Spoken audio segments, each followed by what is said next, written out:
Big boss Malayalam season 7 അപ്ഡേറ്റുകൾ അന്വേഷിക്കുന്ന തിരക്കിലാണ് മലയാളി പ്രേക്ഷകർ. ഏതാണ്ട് ഒരു മാസമായി ലോഗോ വന്നിട്ട് ഇപ്പോൾ വരുമെന്ന് കാത്തിരുന്ന ഓമണേഴ്സ് പ്രമോ ഇതുവരെയും വന്നിട്ടില്ല. സജീവമായി പ്രഡിക്ഷൻ ലിസ്റ്റുകൾ സോഷ്യൽ മീഡിയയിൽ എത്തുമ്പോൾ സോഷ്യൽ മീഡിയയിലും അല്ലാതെയും വൻ ഫാൻ ബേസ് ഉള്ള താരങ്ങൾക്ക് പലരും മുൻതൂക്കം പ്രവചിക്കുന്നതെന്തേ? ബിഗ് ബോസ് ഫേമസ് ആയവരെയും ഫാൻ ബേസ് ഉള്ളവരെയും മാത്രമാണോ ലക്ഷ്യമിടുന്നത്?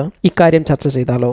ഇത് പറയുന്നതിന് മുൻപ് ഒരു റിയാലിറ്റി ഷോ ഇന്നത്തെ കാലത്ത് പ്രേക്ഷകരെ ലക്ഷ്യമിടുന്നത് എങ്ങനെ എന്ന് ചിന്തിക്കണം. പ്രത്യേകിച്ച് ബിഗ് ബോസ് പോലെയുള്ള വൻ മുതൽ മുടക്കുള്ള ഷോകൾ. എല്ലാ ടെലിവിഷൻ ഷോകളും കൊമേഴ്സ്യൽ സക്സസ് പ്രതീക്ഷിച്ച് തയ്യാറാക്കുന്നവയാണ്. മുടക്കുമുതലും ആഗ്രഹിക്കുന്ന ലാഭവുമെല്ലാം ലഭിക്കണമെങ്കിൽ തീർച്ചയായും ഈ ഷോയ്ക്ക് നല്ല രീതിയിൽ വ്യൂവർഷിപ്പും അത് മുഖേന നല്ല വ്യാപാര സാധ്യതകളും ഉണ്ടാകണം. ഷോയുടെ മേക്കേഴ്സ് തയ്യാറാക്കുന്ന ഈ കണ്ടന്റുകൾക്ക് സ്വീകാര്യത ഉണ്ടാകണം. അത് കൂടുതൽ ചിലവുള്ള കണ്ടന്റുകളാകുമ്പോൾ ഷോയുടെ പ്രേക്ഷകരായി ഒരു വലിയ പറ്റം ജനങ്ങൾ ഉണ്ടാവേണ്ട ആവശ്യവുമുണ്ട്. ടെലിവിഷനിൽ റേറ്റിംഗും മറ്റ് ഡിജിറ്റൽ മേഖലകളിൽ റീച്ചും ആവശ്യമാണ് ഇത്തരം ഷോകൾക്ക്. അതിന് ഏറ്റവും നല്ല മാർഗമാണ് സോഷ്യൽ മീഡിയയിൽ ഈ ഷോകൾ ശ്രദ്ധിക്കപ്പെടുക എന്നത്. ഇവിടെയാണ് നമ്മൾ ആദ്യം ചർച്ച ചെയ്ത സോഷ്യൽ മീഡിയ ഇൻഫ്ലുവൻസേഴ്സിന്റെയും ഫാൻ സപ്പോർട്ടുള്ള താരങ്ങളുടെയും പ്രാധാന്യം. ഈ ഗണത്തിൽപ്പെടുന്നവർ ഷോയിലേക്ക് എത്തുമ്പോൾ തന്നെ ഇവരുമായി ബന്ധപ്പെട്ട ഫാൻസും ഫോളോവേഴ്സും തീർച്ചയായും ഷോ ശ്രദ്ധിക്കും. ഷോയിലെ ഇവരുടെ പെരുമാറ്റത്തെ സപ്പോർട്ട് ചെയ്തുകൊണ്ടുള്ള കമന്റുകളും പോസ്റ്റുകളും ഒക്കെയായി ഇവരെത്തും. അങ്ങനെ സോഷ്യൽ മീഡിയയിലും ഷോയെക്കുറിച്ച് ഒരു ട്രെൻഡ് രൂപപ്പെടും. ഇങ്ങനെ ഷോയിൽ വ്യൂവേഴ്സായി എത്തുന്നവർ